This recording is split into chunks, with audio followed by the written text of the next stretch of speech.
আজ আমরা ভারতের জাতীয় ফুটবল দল এবং তাদের সাম্প্রতিক পারফরম্যান্স নিয়ে বিস্তারিত আলোচনা করব। তবে শুধু পারফরম্যান্স নয়, একটি গুরুত্বপূর্ণ বিষয় আছে যা বর্তমানে ফুটবল বিশ্বে বেশ আলোচনার বিষয় হয়ে দাঁড়িয়েছে, তা হল খেলোয়াড়দের ইনজুরি। ভারতের ফুটবল দলের সামনে এ মুহূর্তে সবচেয়ে বড় চ্যালেঞ্জ হয়ে দাঁড়িয়েছে ইনজুরি, যা একদিকে দলের খেলার মান প্রভাবিত করছে, অন্যদিকে দলের ভবিষ্যৎ পরিকল্পনা নিয়েও প্রশ্ন তৈরি হচ্ছে। শুধু মোহনবাগান নয়, বরং দেশের প্রায় প্রতিটি দলেরই খেলোয়াড়রা জাতীয় শিবিরে যাওয়ার পর ইনজুরিতে আক্রান্ত হচ্ছেন এবং এ কারণে তাদের ক্লাব ফুটবলে ফেরার পথে বাধা সৃষ্টি হচ্ছে। জাতীয় দলের ক্যাম্পে যাওয়ার পর এমন পরিস্থিতি প্রায় প্রতিটি দলের ক্ষেত্রেই দেখা যাচ্ছে, যেখানে খেলোয়াড়রা শুধু ইনজুরিতে আক্রান্ত হচ্ছেন, বরং তাদের প্রস্তুতি ও পুনর্বাসন প্রক্রিয়াও ভালোভাবে কাজ করছে না। এখানে সবচেয়ে গুরুত্বপূর্ণ বিষয় হল, কেন এমন হচ্ছে?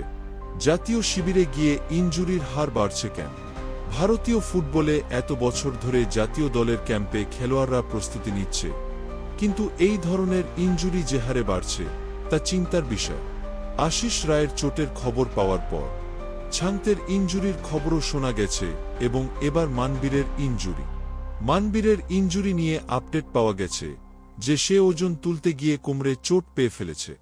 যদিও এমআরআই রিপোর্ট এখনও আসেনি, তবুও এটি একটি গুরুতর ইনজুরি হতে পারে, কারণ কোমরের ইনজুরি খেলোয়াড়দের ক্যারিয়ারকে ক্ষতিগ্রস্ত করতে পারে। আপনি জানেন, কোমরের চোট সাধারণত কোনো ছোট আঘাত নয়। আমার নিজস্ব অভিজ্ঞতা থেকে বলতে পারি, আমি যখন কোমরের চোট পেয়েছিলাম তখন আমার ক্যারিয়ার সম্পূর্ণরূপে শেষ হয়ে গিয়েছিল। এই ধরনের চোট থেকে সুস্থ হতে 1.5 বছর সময় লেগেছিল এবং শুধুমাত্র স্বাভাবিক জীবন ফিরে পাওয়ার জন্য কয়েকটি বড় অস্ত্রোপচার করতে হয়েছিল।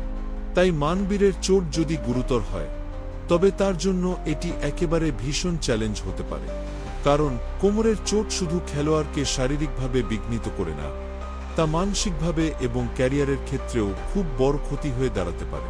তবে যতক্ষণ না রিপোর্ট আসে, আমরা নিশ্চিত হতে পারব না যে মানবীরের চোট কতটা গুরুতর। কিন্তু ভারতীয় ফুটবলের জন্য এটি একটি বড় বিষয় হয়ে দাঁড়িয়েছে। অন্যান্য খেলোয়াড়দের মতো মানবীরের ইনজুরি জাতীয় দলের প্রস্তুতির জন্য একটি বড় ধাক্কা। তাই প্রশ্ন উঠছে, কেন জাতীয় শিবিরে এত ইনজুরি হচ্ছে?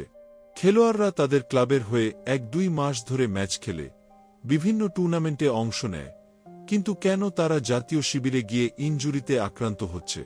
এর কারণ হতে পারে শিবিরে ট্রেনিংয়ের ভুল পদ্ধতি, ফিজিক্যাল ট্রেনিংয়ের অসামঞ্জস্যতা, অথবা কোনো সমস্যা থাকতে পারে ট্রেনিংয়ে ব্যবহৃত উপকরণ বা সিস্টেমে। জাতীয় শিবিরের মতো জায়গায় খেলোয়াড়রা অল্প সময়ের জন্য থাকে, কিন্তু তারপরও কেন তারা ইনজুরিতে পড়ে? এটি একটি গবেষণার বিষয় এবং সঠিক কারণ বুঝতে ভারতীয় ফুটবল বোর্ড এবং আইএফএফএফএফকে এটি গুরুত্ব সহকারে দেখতে হবে। তবে এটাও বলার মতো যে এই বিষয়ে কলকাতা থেকে শুরু করে ভারতের অন্যান্য জায়গায় অনেক মিডিয়া সরব হয়েছে এবং অনেকে বিষয়টি নিয়ে আলোচনা শুরু করেছে। এখন আসি মানবীরের ইনজুরি নিয়ে আরও বিস্তারিত কথা বলি। মানবীর কোমরের ইনজুরি নিয়ে এখনও এমআরআই রিপোর্ট আসেনি, কিন্তু এই ধরনের ইনজুরি খেলোয়াড়ের ক্যারিয়ারের জন্য অনেক বড় সমস্যা হয়ে দাঁড়াতে পারে। আসলে কোমরের ইনজুরি এমন একটি সমস্যা যা দীর্ঘ সময় ধরে খেলোয়াড়কে ভোগাতে পারে এবং তাদের পরবর্তী ক্যারিয়ারকে বিপদে ফেলে দিতে পারে। আমার নিজস্ব অভিজ্ঞতা থেকে বললে, কোমরের চোটের পর ক্যারিয়ারকে আবার ফিরিয়ে আনা কঠিন হয়ে পড়ে। এই ধরনের ইনজুরি সাধারণত দীর্ঘমেয়াদী এবং খেলোয়াড়কে পুরোপুরি সুস্থ হতে অনেক সময় লাগতে পারে। এছাড়া এখন আমরা যদি ভারতের সাম্প্রতিক খেলা নিয়ে কথা বলি, তাহলে একেবারে প্রথম থেকেই দেখা যাচ্ছে যে ভারতীয় দল যেন খুবই উদ্যমী, কিন্তু প্রথম হাফে তেমন উন্নতি দেখাতে পারছিল না। বিশেষ করে মালদ্বীপের মতো দলকে পরাজিত করার জন্য যে মানসিকতা এবং শক্তি থাকা উচিত ছিল, তা ঠিকভাবে ফুটে উঠছিল না। এই ম্যাচের জয়টি ভারতীয় দলের জন্য খুবই গুরুত্বপূর্ণ ছিল, কারণ এটি 4-8-9 দিন পর ভারত জয়লাভ করেছে। কিন্তু খেলা দেখে মনে হচ্ছিল যে ভারত এখনও পুরোপুরি প্রস্তুত নয়। প্রথম হাফে দলের পারফরম্যান্সে কিছুটা অসামঞ্জস্যতা ছিল। খেলোয়াড়রা সঠিকভাবে পাস পাচ্ছিল না, খেলার মধ্যে একে অপরের বোঝাপড়া ছিল না, যার কারণে ম্যাচে বেশ কিছু সুযোগ নষ্ট হয়েছে। মালদ্বীপের সঙ্গে খেলতে গিয়ে ভারতের ফুটবল দল যে সমস্যার সম্মুখীন হয়েছিল তা খুবই চিন্তার বিষয়। প্রথম হাফে ভারতীয় দল সঠিকভাবে খেলার সুযোগ সৃষ্টি করতে পারছিল না।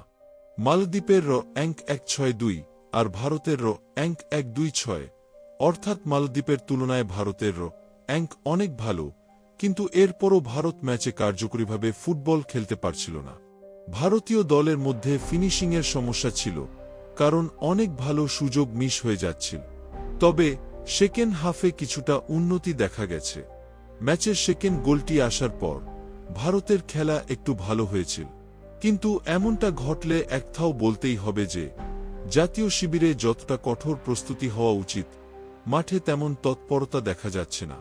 যদিও সেকেন্ড হাফে ভারতীয় দল অনেক উন্নতি করেছিল এবং মাঠে বোঝা যাচ্ছিল যে তারা শক্তিশালী, তবুও কিছু জায়গায় কাজ করতে হবে। এখন আসি গোলের বিষয় নিয়ে। প্রথম গোলটি ছিল একটি সেট পিস থেকে, তবে ওপেন প্লে থেকে গোল আদায় করা গেল না। এটি একটা বড় বিষয়, কারণ মালদ্বীপের মতো দলের বিপক্ষে ওপেন প্লে থেকে গোল করতে না পারলে আসল ম্যাচে বড় দলগুলোর বিরুদ্ধে সমস্যা হবে। আর গোলের কাছ থেকে শট মিস হওয়ার কারণে ভারতের ফিনিশিং নিয়েও প্রশ্ন উঠেছে। আমাদের খেলোয়াড়রা স্পিডে ভালো, পেনিট্রেটিং ক্ষমতা রয়েছে, তবে গুরুত্বপূর্ণ বিষয় হল যখন তারা পেনাল্টি বক্সে পৌঁছাচ্ছে তখন সেটা কাজে লাগাতে হবে। ভারতের পাসিং গেমে কিছুটা অসামঞ্জস্য ছিল, তবে সেকেন্ড হাফে কিছুটা উন্নতি দেখা গেছে। সবশেষে এটা বলতে পারি যে ভারতের খেলার উন্নতি হয়েছে, তবে আরও কিছু সমস্যা ঠিক করতে হবে। ফিনিশিং এবং বোঝাপড়ার উন্নতি ছাড়া বড় দলের বিপক্ষে ভারত আরও চ্যালেঞ্জের মুখোমুখি হবে। তবে সেকেন্ড হাফে বেশ কিছু ভালো পরিবর্তন হয়েছে এবং এটি ভারতের জন্য একটি আশার প্রদীপ হতে পারে। ধন্যবাদ এবং জয় মোহনবাগান।